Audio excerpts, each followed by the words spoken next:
বউয়ের সঙ্গে ঝগড়া করে পার পেয়েছে এমন পুরুষ পাওয়া এই দুনিয়ায় যেন বিরল। ক্ষমতা, পদপদবি এসব অনেক কিছু হলেও ঘরোয়া কলহে সব পুরুষই সমান। ফ্রান্সের প্রেসিডেন্ট ইমানুয়েল ম্যাক্রো তাই বোধহয় এবার পার পেলেন না, আর এই দৃশ্য এখন ভাইরাল পুরো ইন্টারনেট জুড়ে। ঘটনাটি ঘটে ভিয়েতনাম সফরের শুরুতে। রোববার সন্ধ্যায় হ্যানয় আন্তর্জাতিক বিমানবন্দরে প্রেসিডেন্সিয়াল বিমানের দরজা দিয়ে বের হচ্ছিলেন ফরাসি প্রেসিডেন্ট। হঠাৎই তার স্ত্রী ব্রিজিট ম্যাক্রোর মুখের দিকে একরকম ধাক্কা দেন। হাত তোলা সেই মুহূর্তটি ধরা পড়ে ক্যামেরায়। ম্যাক্রো তখন বিস্মিত ভঙ্গিতে তাকিয়ে থাকেন স্ত্রীর দিকে।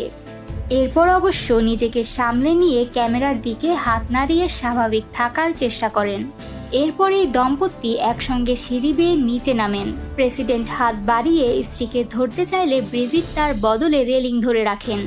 এই দৃশ্য নিয়েই এখন চলছে নানা জল্পনা কল্পনা।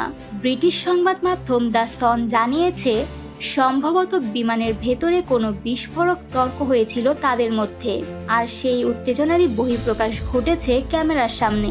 ভিডিওটি রাতারাতি ভাইরাল হয়ে যায় সোশ্যাল মিডিয়ায়।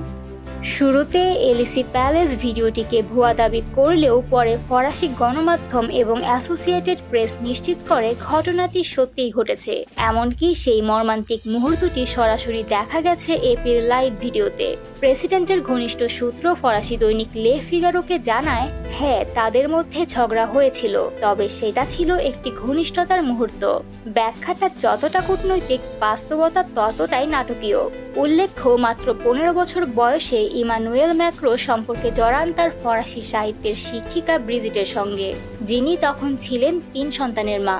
আর এখন দক্ষিণ পূর্ব এশিয়ার এক সপ্তাহব্যাপী সফরের শুরুতেই ফ্রান্সের প্রেসিডেন্ট খবরের শিরোনামে, তবে রাষ্ট্রীয় নয়, দাম্পত্য কারণে।